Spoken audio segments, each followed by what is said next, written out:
देशको राजनैतिक परिस्थिति, वर्ग सङ्घर्षको स्थिति, सामाजिक रूपान्तरणको स्थिति एउटै रहने गरेको छैन। प्रत्येक वर्ष जति बेला हामी जनयुद्ध दिवस मनाउन भनेर जम्मा हुन्छौँ, देशभरि विभिन्न रूपमा पार्टीले, विभिन्न जनवर्गीय सङ्गठनहरूले, सङ्घ संस्थाहरूले यो दिवस मनाउने गरेका छन्। तर हरेक वर्ष मनाउँदा देशको राजनीतिक परिस्थितिमा पनि केही न केही नयाँपन, केही न केही अवसर र केही न केही चुनौती बोकेर आएको हुन्छ। मैले पहिलो वर्ष हामीले जनयुद्ध दिवस कसरी मनायौँ भनेर स्मरण गर्दा 53 सालमा हामीले कसरी मनायौँ, 54-55 किलो सेरा-2 को डरलाग्दो अपरेसन चलेको बेलामा हामीले त्यसको प्रतिवाद गर्ने क्रममा कसरी जनयुद्ध दिवस मनायौँ, सङ्कटकाल लगाएर दमनको एउटा भीषण प्रक्रियाको सामना गर्ने दिनमा हामीले कसरी मनायौँ, हाम्रो पार्टी नेता र सबै क्रान्तिकारी योद्धाहरूको टाउको मूल्य तोकिँदै गर्दा हामीले जनयुद्ध दिवस कसरी मनायौँ, अनि शान्ति प्रक्रियामा सहभागी भएपछि, शान्ति सम्झौता भएपछि, संविधान सभाको प्रक्रियामा प्रवेश गरेपछि कसरी मनायौँ र अनि त्यसमा पनि गणतन्त्र नेपालको पहिलो नेतृत्व गर्ने पार्टीको रूपमा माओवादी पार्टी आइपुग्दा हामीले फेरि जनयुद्ध दिवस कसरी मनायौँ र प्रत्येक वर्षका सम्भावना र चुनौतीहरूलाई हामीले कसरी डिल गर्यौँ, ह्यान्डल गर्यौँ, यसका सबैका आफ्नै विशिष्टताहरू छन्, आफ्नै विशेषताहरू छन्। म कमरेडहरूलाई यी सबै ऐतिहासिक घटनाक्रमहरू सामान्य होइनन्, सामान्य दिनचर्याका घटनाक्रम जस्ता होइनन्, यी निकै दूरगामी महत्त्वका नेपाली समाजलाई र नेपाल राष्ट्रलाई अनि नेपाल र अन्तर्राष्ट्रिय श्रमजीवीहरूसँगको सम्बन्धलाई नै प्रभावित पार्ने, नेपालको अन्तर्राष्ट्रिय छविलाई नै नयाँ नयाँ ढङ्गले परिभाषित गर्ने परिघटनाहरू हुन्। हामीले भन्दै आएका छौँ, नेपालको इतिहासमा पृथ्वीनारायण शाहले गरेको राज्य विस्तार अभियान भनौँ, त्यति बेला गरिएका युद्धका परिघटनाहरू त्यसको आफ्नै ऐतिहासिक पृष्ठभूमि थियो, त्यसको आफ्नै ऐतिहासिक वस्तुगत आवश्यकताहरू पनि थिए।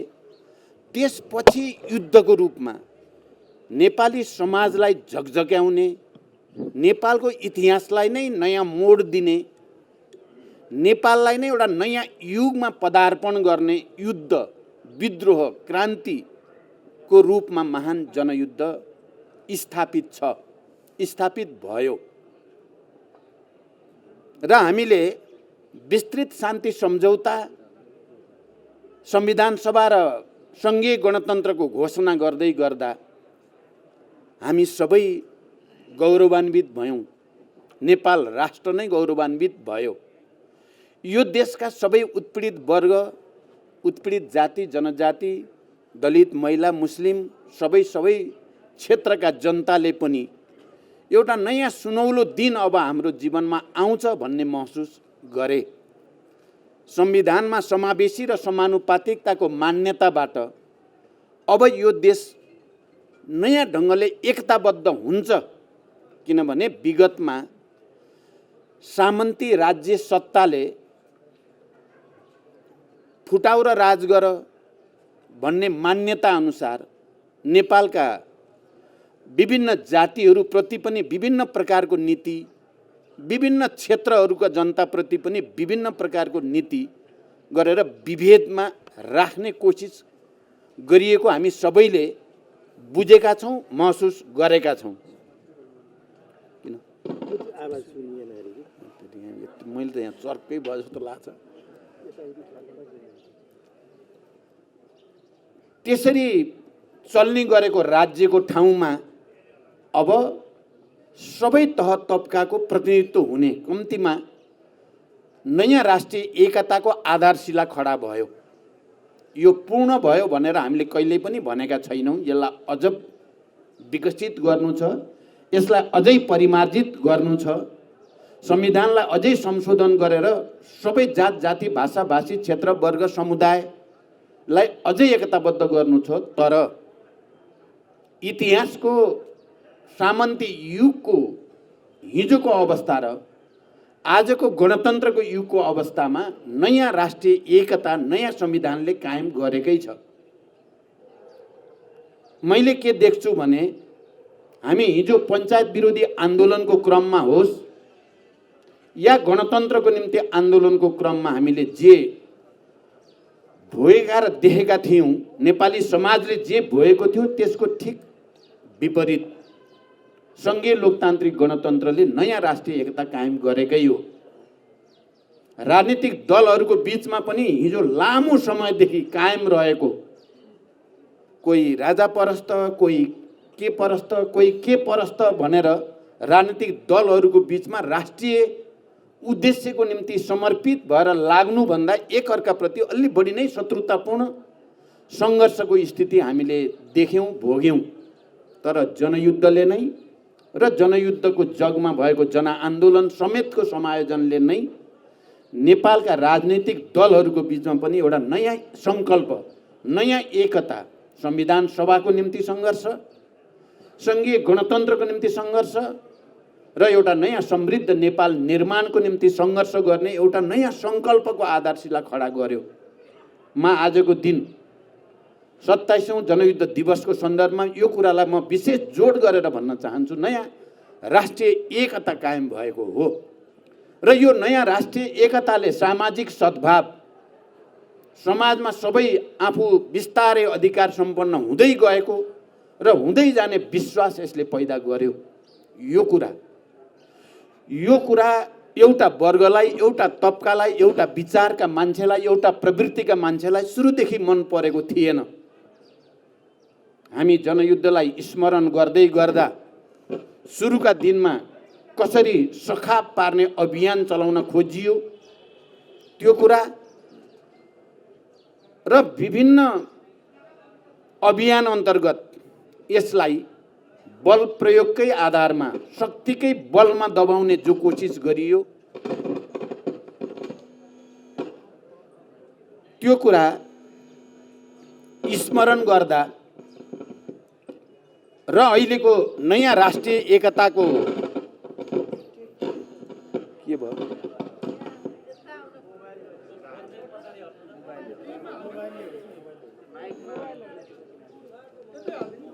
त्यो कुरा स्मरण गर्दा हामी सबै विशेष रूपले गम्भीर हुन जरुरी छ। आज एकचोटि फेरि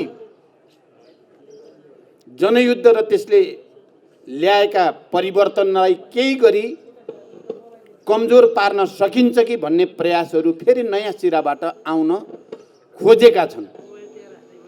नेपालको लोकतान्त्रिक आन्दोलन र नेपालको राष्ट्रिय स्वाधीनताको आन्दोलनलाई, लोकतान्त्रिक आन्दोलन र राष्ट्रिय स्वाधीनताको आन्दोलनलाई कमजोर पार्ने र यो परिवर्तनको नेतृत्वको रूपमा नेकपा माओवादी केन्द्रलाई कमजोर पार्ने प्रयासहरू अहिले नयाँ ढङ्गले अगाडि आएका छन्।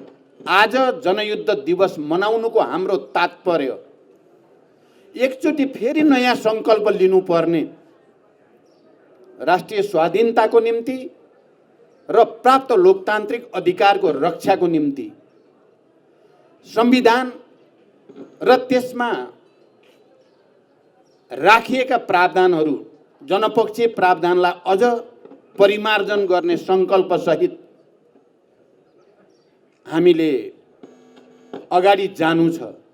आजको दिनले हामी सबैलाई, देशभरि रहेका, देश बाहिर रहेका तमाम क्रान्तिकारीहरूलाई एउटा नयाँ ऊर्जा प्राप्त गर्ने, नयाँ सङ्कल्प लिने, नयाँ कमिटमेन्टको निम्ति आजको दिन ऐतिहासिक दिन बनेको छ।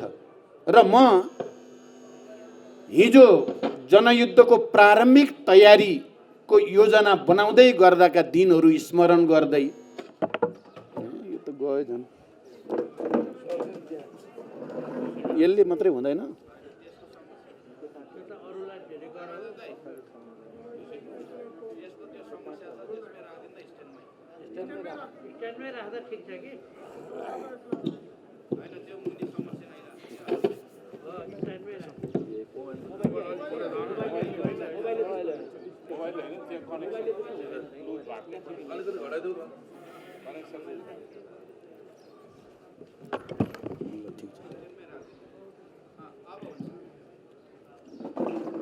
मैले भन्दै थिएँ कि यो साल हाम्रो लागि अझ विशेष रूपले प्राप्त अधिकारको रक्षा र राष्ट्रिय स्वाधीनताको सुदृढीकरणको निम्ति एकचोटि फेरि नयाँ सङ्कल्प लिने दिन हो। म देशभित्र र देश बाहिर रहेका तमाम क्रान्तिकारी कमरेडहरू, मित्रहरू र यो देशमा उत्पीडित वर्ग, जाति, क्षेत्र, समुदायको हक अधिकारका पक्षपाती तमाम जनसमुदायप्रति पनि म विशेष अपिल गर्न चाहन्छु। आजको दिन हामी सबैले फेरि एउटा नयाँ एकता कायम गर्ने, नयाँ ऊर्जासहित नयाँ अभियानमा प्रवेश गर्ने दिनको रूपमा यसलाई बदल्न जरुरी छ। तपाईँ हामी हेऱ्यौँ भने हामी पटक पटक प्रतिक्रियावादी, प्रतिक्रान्तिकारी, अवसरवादीहरूले जनयुद्धका उपलब्धिहरूलाई कमजोर पार्ने या उल्ट्याउने षड्यन्त्रका विरुद्ध हामी सङ्घर्ष कुनै न कुनै रूपमा गर्दै आएका छौँ र गत सालदेखि अहिले हामी सबैले प्रत्यक्ष रूपले भोग्यौँ।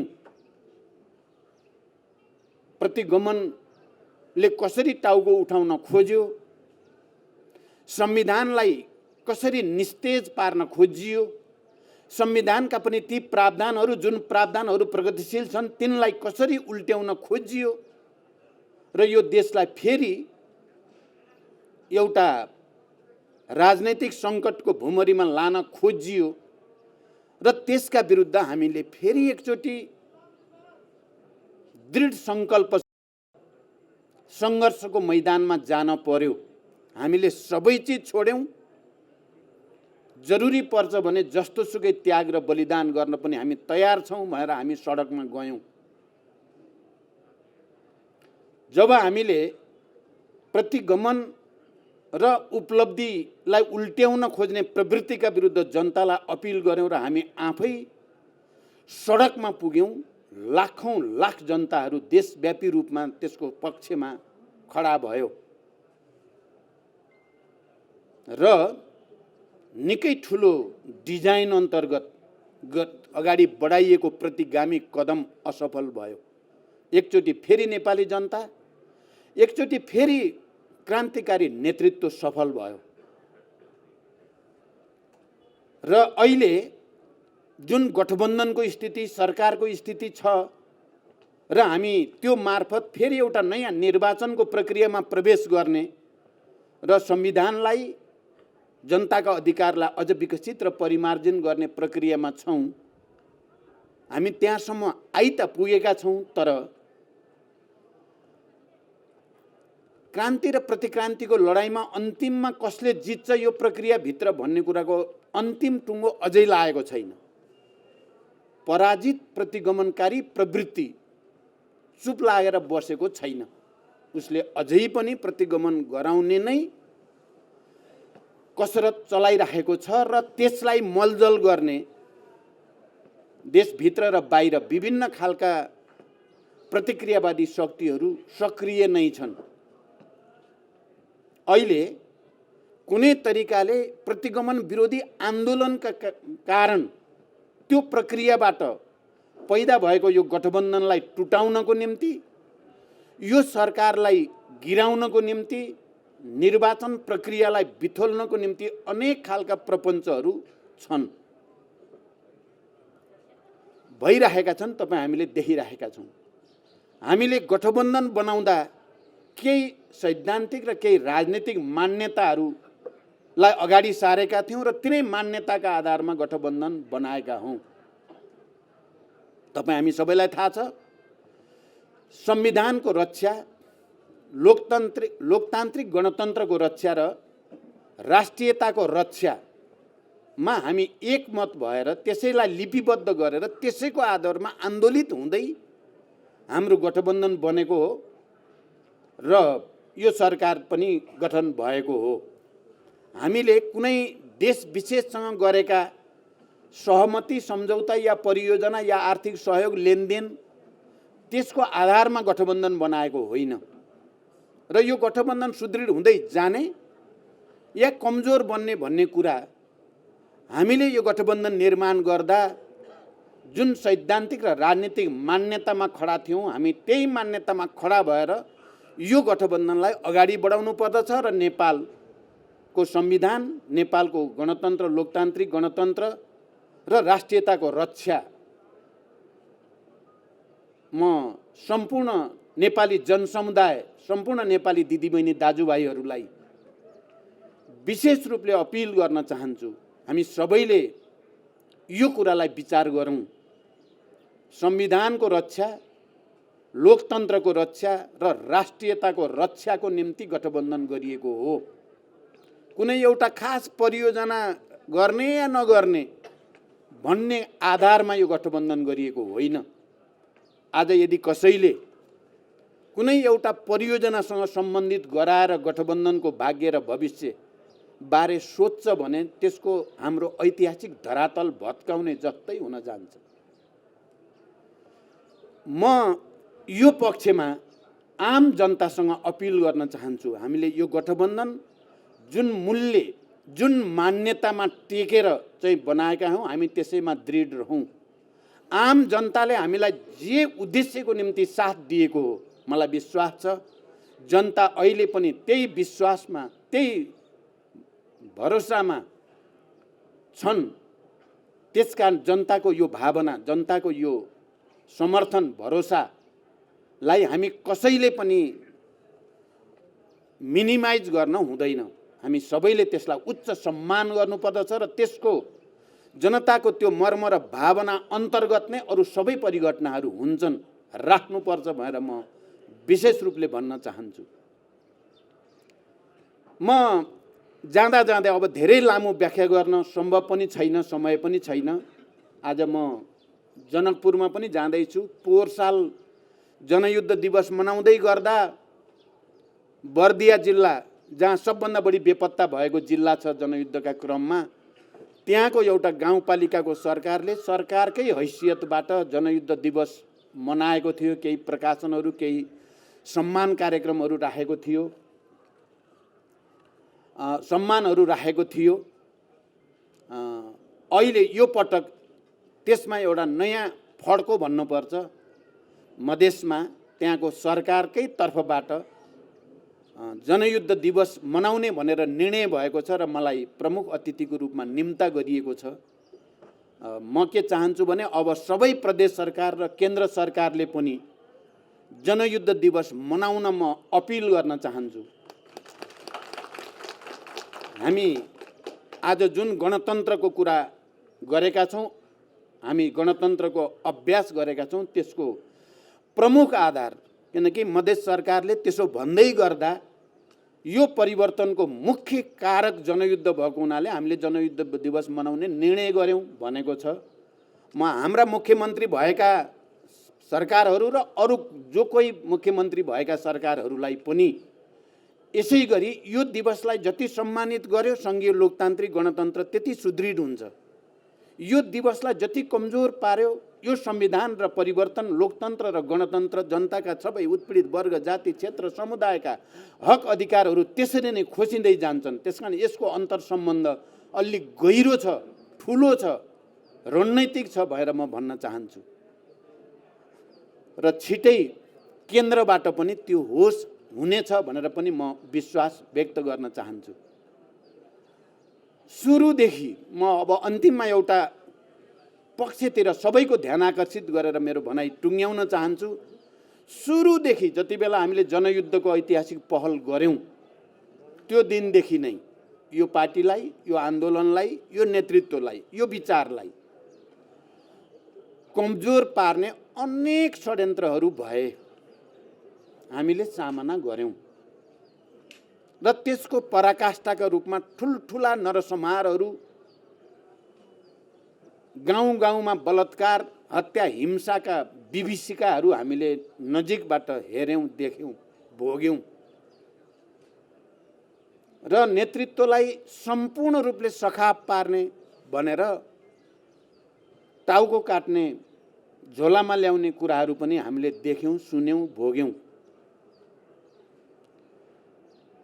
तर आम नेपाली जनताको साथ समर्थनले गर्दा, जनताको एउटा प्रतिबद्धता आन्दोलनप्रति, क्रान्तिप्रति, त्याग र बलिदानप्रति प्रतिबद्धताले गर्दा हामी एउटा ठुलो राजनीतिक परिवर्तनको कारक सहित हामी यहाँ छौँ, यहाँ आइपुग्यौँ। कसैले रोक्न सकेन। हामीलाई कसैले दया माया गरेर चाहिँ सङ्घीय गणतन्त्रमा ल्याएको होइन। हामीले त्याग र बलिदानका अनगिन्ती कीर्तिमानहरू कायम गरेर हजारौँ हजार शहीदहरूको, बेपत्ता योद्धाहरूको बलिदान र तमाम क्रान्तिकारी कम्युनिस्टहरूको एकताबद्ध पहलको कारणले हामी आज यहाँ छौँ। अहिले पनि त्यो सङ्घर्ष चाहिँ भिन्न रूपमा जारी नै छ। अहिले पनि यो परिवर्तन र उपलब्धि उल्ट्याउनको लागि नेतृत्वलाई के गरी बदनाम गर्न सकिन्छ, के गरी कमजोर पार्न सकिन्छ भन्ने मैले हेर्दा जनयुद्धको ऐतिहासिक पहलका दिन जस्तो थियो। आज शान्ति सम्झौता भयो, यत्रो संविधान सभा भयो, सङ्घीय गणतन्त्र भयो, यति धेरै चिजहरू भए फेरि पनि एउटा वर्ग, एउटा शक्ति, एउटा प्रवृत्ति त्यही अभियानमा छ। कसरी यो माओवादी आन्दोलन र यसको मुख्य नेतृत्वलाई अझ कमजोर पार्न सकिन्छ, बदनाम गर्न सकिन्छ, भएका नभएका, उल्टा, झुटा, अतिरञ्जित एउटा मनसायले गरेको कामलाई अर्को ढङ्गले व्याख्या गर्ने, यस्ता तमाम कुराहरू छन्। तमाम कुराहरू हिजो मात्रै प्रधानमन्त्रीजी, म र माधव नेपालजी बसेका थियौँ र छलफल गरेका थियौँ सदनको बारेमा। मिडियामा आयो, सभामुखलाई प्रचण्डले भनेर 10 दिन सारियो सदन। प्रधानमन्त्रीले नचाहँदै फेरि चाहिँ 6 दिन सारियो। प्रधानमन्त्रीले नचाहँदै प्रचण्डको आदेशमा अग्नि सापकोटा चाहिँ सभामुख होइन, आदि इत्यादि। मैले एउटा सानो उदाहरणको रूपमा मात्रै यो भन्न खोजेको हो। हामी हिजो छलफल गर्यौँ, यो के विचित्र हो यो। प्रधानमन्त्री आफैले कोभिडको यो स्थितिमा 10 दिन सार्नुपर्छ भनेर प्रस्ताव राख्नुभयो, मैले ठिकै हो भने। अनि सञ्चार मन्त्रीले सभामुखलाई फोन गरेर हाम्रै अगाडिबाट 10 दिन सार्न पर्यो सभामुखजी भनेर सञ्चार मन्त्रीले भन्नुभयो। तर मिडियामा चाहिँ प्रचण्डलाई के गरी बदनाम गर्न सकिन्छ यो प्रक्रियामा र जनतालाई के गरी भ्रमित पार्न सकिन्छ भन्ने षड्यन्त्रको अङ्गको रूपमा प्रचार गरियो। हिजो प्रधानमन्त्रीजीले भन्नुभयो, भनिदिनुहोस् जनतालाई यो झुटो कुरा हो, प्रधानमन्त्रीले नै गरेको भनिदिनुहोस् भनेर भन्नुभयो। म आज त्यो भन्न पनि चाहेँ। मैले यो त सानो उदाहरण भनेको। यस्ता थुप्रै कुराहरू छन्, ठुल्ठुला कुरा पनि छन्।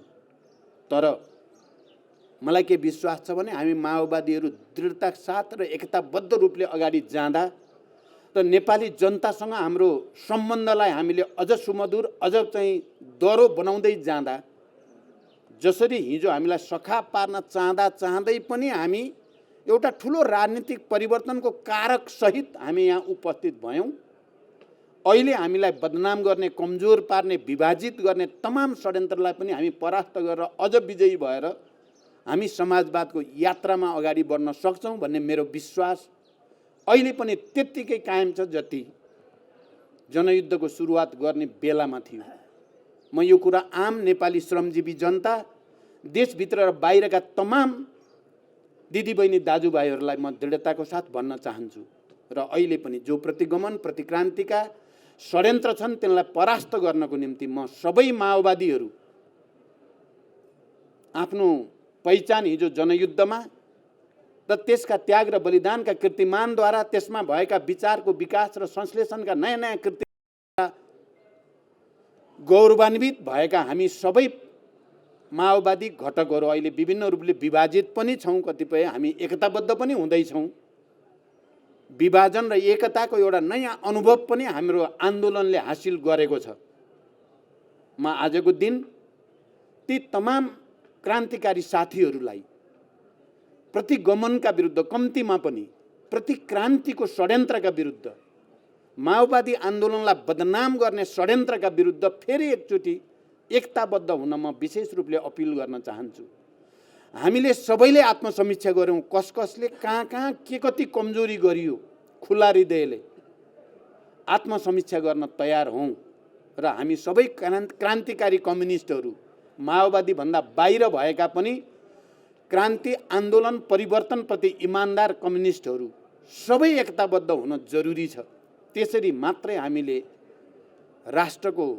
राष्ट्रिय स्वाधीनताको रक्षा र सुदृढीकरण, लोकतन्त्रको रक्षा र सुदृढीकरण र समाजवादको यात्रातिर अगाडि बढ्न सकिन्छ। म यो अपिल पनि आजको दिन विशेष रूपले गर्न चाहन्छु।